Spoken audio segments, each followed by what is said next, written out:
आजादी, हम क्या चाहते हैं? आजादी, आखिर कब होगा इस्लाम का अंत? यह प्रश्न कई लोगों के दिमाग में है और इसको सर्च भी खूब किया जाता है। ठीक उसी तरह जैसे हिंदू धर्म के शुरुआत की बात की जाती है। दोस्तों, भविष्य पुराण में हमें इस्लाम धर्म का उल्लेख मिलता है और उसके अंत की बात भी वहां पर लिखी गई है।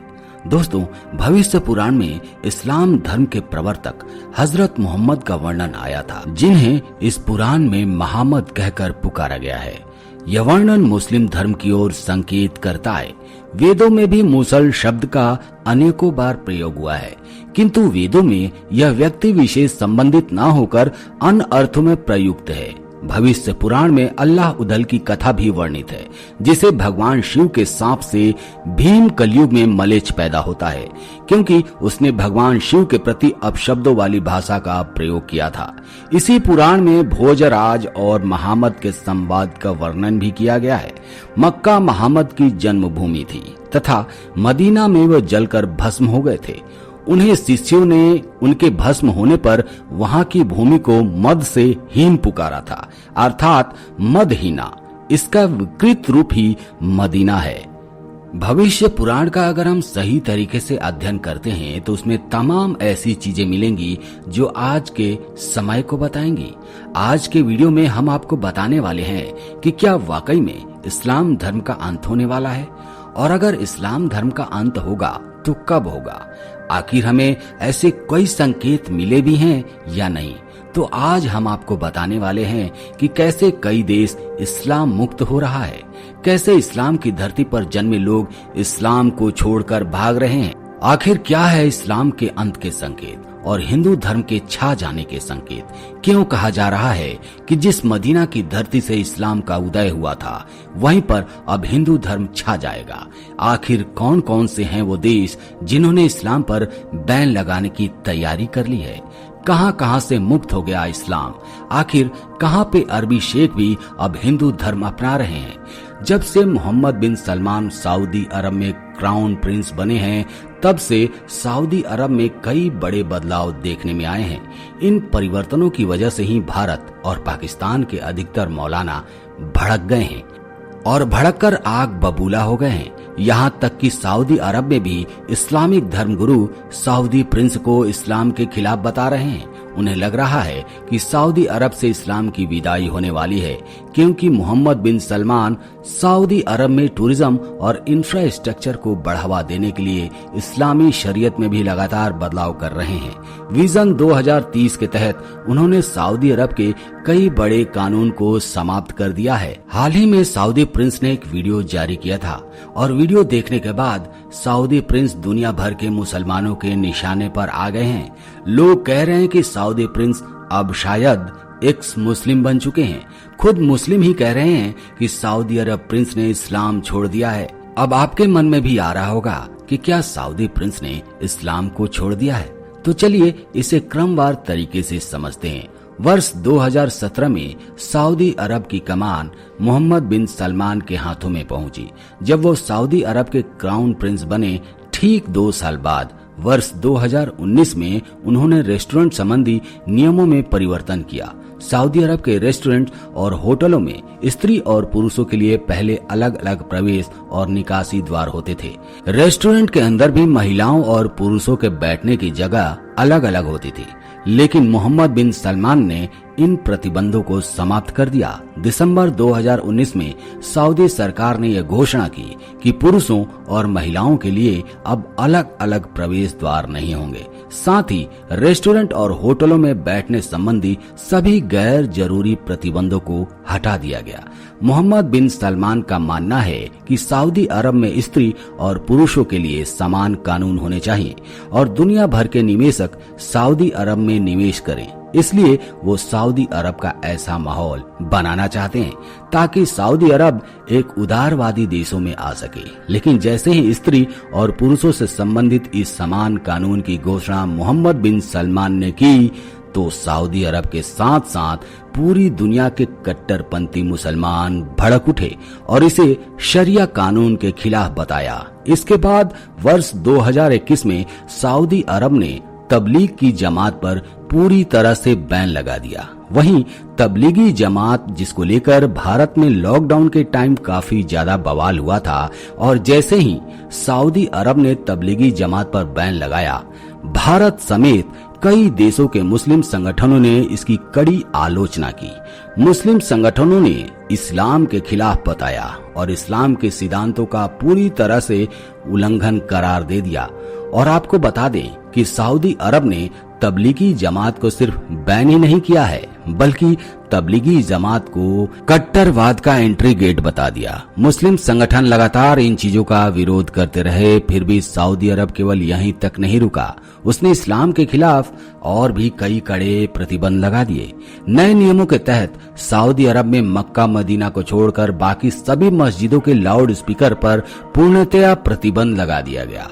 अब सऊदी अरब में कोई भी मस्जिदों को दान नहीं दे सकता। शाम ढलने के बाद मस्जिदों में इफ्तार पार्टी पर भी रोक लगा दी गई। वहीं इसके अलावा भारत में जिस बुर्का और हिजाब को लेकर इतना बड़ा बवाल मचा हुआ था, सऊदी अरब ने सीधे तौर पर ऐसे कानून बना दिए जिनमें कहा गया कि बुर्का या हिजाब किसी के लिए भी जरूरी नहीं है, वो उसकी मर्जी है, चाहे तो पहने या फिर ना पहने। इसके अलावा छोटे बच्चों को मस्जिद में ले जाने पर भी रोक लगा दी गई। मस्जिद में नमाज के लिए आने वाले हर व्यक्ति को पहचान पत्र दिखाना होगा। किसी मस्जिद में यदि इबादत का समय लंबा रखा गया है तो उसकी निगरानी की जाएगी। रोजा रखने वालों के लिए चंदा इकट्ठा नहीं किया जाएगा। दोस्तों, एक तरफ जहां इस्लाम के खिलाफ सऊदी अरब ऐसे प्रतिबंध लगा रहा है, वहीं दूसरी तरफ क्राउन प्रिंस मोहम्मद बिन सलमान ने सऊदी अरब की यूनिवर्सिटीज के पाठ्यक्रम में रामायण और महाभारत को भी शामिल कर दिया है, जिससे कट्टरपंथी बौखला गए हैं। इन कट्टरपंथियों की एक जलन शांत नहीं होती तो वहीं दूसरा कोई फरमान सामने आ जाता है। दरअसल सऊदी अरब के क्राउन प्रिंस मोहम्मद बिन सलमान ये नहीं चाहते कि दुनिया में सऊदी अरब की छवि एक कट्टर मुस्लिम देश के रूप में जाना जाए, इसलिए वह लगातार ऐसे कदम उठा रहे हैं। प्रिंस मोहम्मद बिन सलमान अपने महत्वाकांक्षी प्रोजेक्ट विजन 2030 के तहत राजधानी रियाद केंद्र में न्यू मुरब्बा नामक एक बेहद आधुनिक शहर का निर्माण करने जा रहे हैं। इसलिए सऊदी अरब ने इस प्रस्तावित शहर का एक वीडियो भी जारी कर दिया है। इस वीडियो में शहर के मुख्य आकर्षण और उसकी विशाल इमारत मुकाब के बारे में जानकारी दी गई है। इस विशाल इमारत की संरचना देखकर कट्टरपंथी एक बार फिर भड़क उठे हैं और सऊदी अरब सरकार की आलोचना कर रहे हैं। लोगों का कहना है कि मुआब और काबा की संरचना बिल्कुल एक जैसी है। काबा और मुकाब का अर्थ भी अरबी भाषा में एक ही है, यानी घनाकार आकृति। आप इसे नया काबा कह सकते हैं। इस विशाल संरचना को लेकर सोशल मीडिया पर लोग लिख रहे हैं कि क्राउन प्रिंस सलमान एक अलग काबा बना रहे हैं जो सिर्फ मनोरंजन के लिए है और यह इस्लाम का अपमान है। रिपोर्ट के अनुसार यहाँ पर संग्रहालय, टेक्नोलॉजी और डिजाइन यूनिवर्सिटीज, एक विशाल काई थिएटर और अन्य मनोरंजन के लिए सांस्कृतिक स्थल भी बनाए जाएंगे। रिपोर्ट में बताया गया है कि इस शहर में मुकाब नामक एक विशाल इमारत मील का पत्थर साबित होगी। सभी तकनीकों से लैस यह इमारत 400 मीटर ऊंची होगी, 400 मीटर चौड़ी होगी और 400 मीटर लंबी होगी। दुनिया की सबसे बड़ी इमारतों में से एक होगी। यानी कम शब्दों में कहा जाए तो यह संयुक्त अरब अमीरात की बुर्ज खलीफा जैसा पूरा इकोसिस्टम बनाने की बात सऊदी अरब कर रहा है। विजन 2030 के तहत बनने वाले इस प्रोजेक्ट से सऊदी अरब की अर्थव्यवस्था में 50 अरब डॉलर का फायदा होने की उम्मीद कही जा रही है। यह प्रोजेक्ट 3,34,000 प्रत्यक्ष और अप्रत्यक्ष नौकरियां देगा। इसके बावजूद प्रिंस सलमान का यह मेगा प्रोजेक्ट सोशल मीडिया पर कट्टरपंथियों के लिए निशाने पर आ गया है। लोग लिख रहे हैं कि मोहम्मद बिन सलमान रियाद में अपना नया काबा बनवा रहे हैं।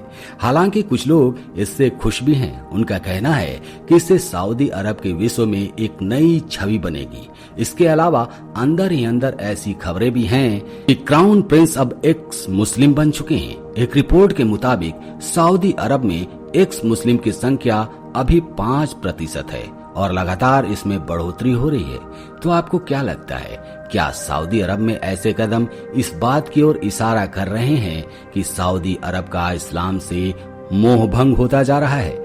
आज पूरे विश्व में भगवत गीता का क्रेज दिखाई दे रहा है।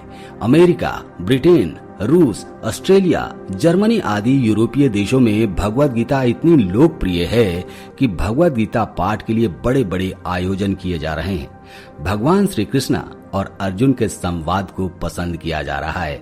नासा तक के वैज्ञानिक भगवत गीता में आस्था दिखा रहे हैं। हजारों ईसाई ईसाइयत छोड़कर हिंदू धर्म अपना रहे हैं। अमेरिका और कनाडा में कई चर्च हरे कृष्णा मंदिर में तब्दील किए जा चुके हैं और लगभग ऐसा ही हाल अब खाड़ी देशों में भी दिखने लगा है। जी हाँ दोस्तों, जिन खाड़ी देशों में अल्लाह के सिवा किसी दूसरे की इबादत करना हराम माना जाता था, आज वहाँ मंदिर बन रहा है, मूर्तियों की स्थापना की जा रही है, हरिनाम संकीर्तन और शिव शंकर की जय जय उनकी गूंज सुनाई दे रही है। जिन अरब देशों में कुरान के अलावा किसी और धर्म की पुस्तक पढ़ना एक गुनाह था, उन्हीं अरब देशों में अब सरकारें स्वयं मंदिरों का निर्माण कर रही हैं। उन्हीं अरब देशों में अब भगवत गीता की 15 करोड़ अरबी प्रतियां बिक चुकी हैं, जो कि अपने आप में एक रिकॉर्ड है। इसके अलावा पाकिस्तान में अब भगवत गीता का क्रेज बढ़ रहा है, क्योंकि इन मुस्लिम देशों को अब यह ज्ञात हो चुका है कि भगवत गीता में जो उपदेश भगवान श्री कृष्ण ने अर्जुन को दिए थे, वो केवल अर्जुन के लिए नहीं थे, बल्कि वो समस्त मानव जाति के लिए थे। इसलिए जो कोई भी एक बार गीता पढ़ लेता है तो दुनिया के सारे धर्म ग्रंथ उसे झूठे लगने लगते हैं। उसे जीवन से जुड़ी सभी प्रश्नों का हल मिल जाता है। दोस्तों, इतना कुछ सुनने और देखने के बाद हमें तो यही लग रहा है कि वो दिन दूर नहीं जब पूरी दुनिया से इस्लाम समाप्त हो जाएगा। सऊदी अरब में तो समाप्त होना ही है, क्योंकि लक्षण भी यही कहते हैं और सारे संकेत यही कहते हैं। वैसे आप अपने विचार कमेंट में बता सकते हैं। दोस्तों, आज के वीडियो में इतना ही। मिलते हैं आपसे अगले वीडियो में एक नए टॉपिक के साथ। तब तक के लिए जय हिंद, जय भारत, जय सनातन।